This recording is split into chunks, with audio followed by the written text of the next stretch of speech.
Salut mes camés. Aujourd'hui dans Un jour un destin, nous allons parler de Ronaldo de Assis Moreira, plus connu sous le nom de Ronaldinho Gaucho. A tout de suite mes camés.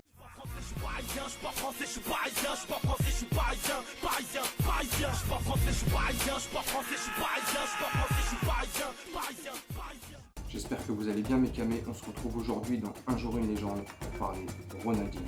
Ronaldo de Assis Moreira, né le 21 mars 1980 à Porto Alegre, plus communément connu sous le pseudonyme de Ronaldinho Gaucho ou tout simplement Ronaldinho, et c'était un footballeur brésilien international et champion du monde avec la Seleção 2002. Considéré comme un joueur atypique, Ronaldinho s'est réellement imposé en Europe sous son couloir gauche en tant qu'ailier gauche, avec ses dribbles fulgurants, avec ses conduites de balles fulgurantes, ses conduites de balles chirurgicales, incroyables, et ses larges facultés à dribbler n'importe qui sur le terrain.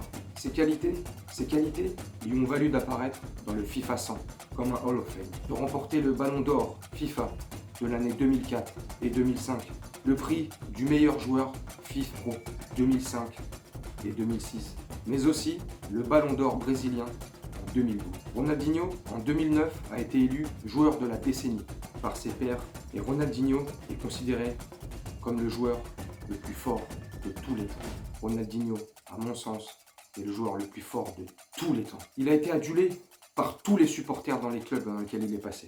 Milan AC, FC Barcelone et bien sûr chez nous, au Paris Saint-Germain. Il a laissé dans chaque club une empreinte indélébile par sa grandeur, sa gentillesse, sa profonde humanité malgré tout, son talent exceptionnel et cette faculté à dribbler n'importe qui, dans n'importe quelle situation, dans n'importe quelle condition, même de te dribbler dans une cabine téléphonique. Il a commencé sa carrière footballistique en 1996, son parcours en junior, il l'a commencé à Grêmio en 1987 jusqu'en 1993.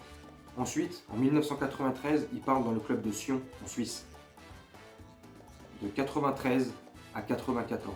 Ensuite, il retourne au Brésil dans son club formateur de 94 à 1997. Son parcours en senior, Grêmio de 97 à 2001. Et en 2001, il signe chez nous, au Paris Saint-Germain, dans le meilleur club de France, Ville Lumière, la capitale, les gars, où il jouera 2 saisons. Et il éclaboussera la Ligue 1 par son talent, par son abnégation, par son génie. Mais dans ces 2 saisons au Paris Saint-Germain, comment vous dire, on avait un coach qui s'appelle Luis Fernandez, un enculé. Il y en a beaucoup qui l'aiment, je l'aime bien quelque part, mais des fois, c'est une tête de con, Luis Fernandez. Et Luis Fernandez, pendant plusieurs semaines, il a laissé Ronaldinho sur le banc touche, parce que Ronaldinho il faisait un peu trop la fête. Il arrivait des fois à l'entraînement avec une haleine d'alcoolique, les cernes, fatigué de la veille parce qu'il était sur Skyrock avec D-Fool ou en boîte de nuit, au Queen ou dans d'autres boîtes de nuit. J'en sais rien. Puis quand il quitte le Paris Saint-Germain, il rejoint notre ennemi, le FC Barcelone. Mais bon, après, ce qu'il fait après au FC Barcelone, à Milan, au Brésil, quand il y retourne, c'est Santos si je dis pas de bêtises, ça me regarde, c'est moins intéressant pour moi, il quitte le PSG. Mais c'est un génie ce mec. Je sais pas si les plus jeunes d'entre vous qui nous regardez, qui me regardent, je sais pas si tu le connaissais bien, mais si, je vais dire une grosse bêtise, même les plus jeunes d'entre vous les gars, connaissez Ronaldinho. Vous connaissez Ronaldinho.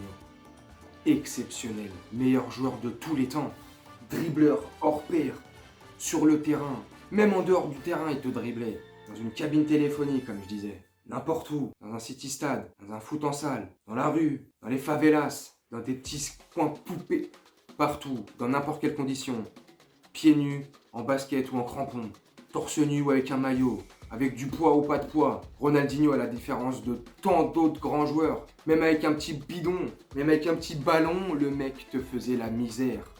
Exceptionnel joueur, remarquable joueur.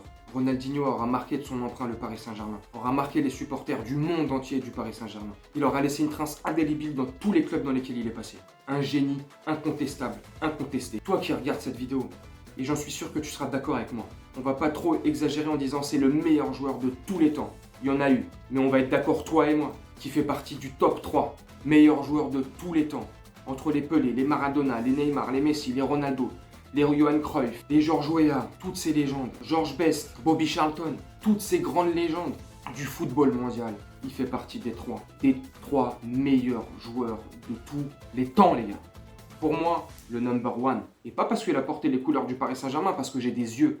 Parce que quand je regardais ce joueur, je kiffais. J'en avais la chair de poule. Encore aujourd'hui, quand je regarde des skills de Ronaldinho, j'en ai la chair de poule. J'en ai des larmes aux yeux. Il a kiffé notre club. Il a kiffé le Paris Saint-Germain. Il est resté que 2 piges chez nous. Que ça soit lui qui a laissé une trace, que ça soit le club qui lui a laissé une trace dans son cœur, dans les deux sens, dans les deux cas, ça restera inoubliable pour lui comme pour nous, pour lui comme pour le club, pour lui comme pour nous les supporters. Ronaldinho, un grand merci à toi. Aujourd'hui, tu n'as que 41 ou 42 ans, tu es encore assez jeune. Je te souhaite une longue vie, Ronaldinho. Merci d'avoir porté nos couleurs pendant 2 saisons. C'était un jour une légende, Ronaldinho. Salut mes camés. Je suis pas français, je suis parisien, je suis pas français, je suis parisien, parisien. Je suis pas français, je suis parisien, je suis pas français, je suis parisien, je suis pas français, je suis parisien, parisien.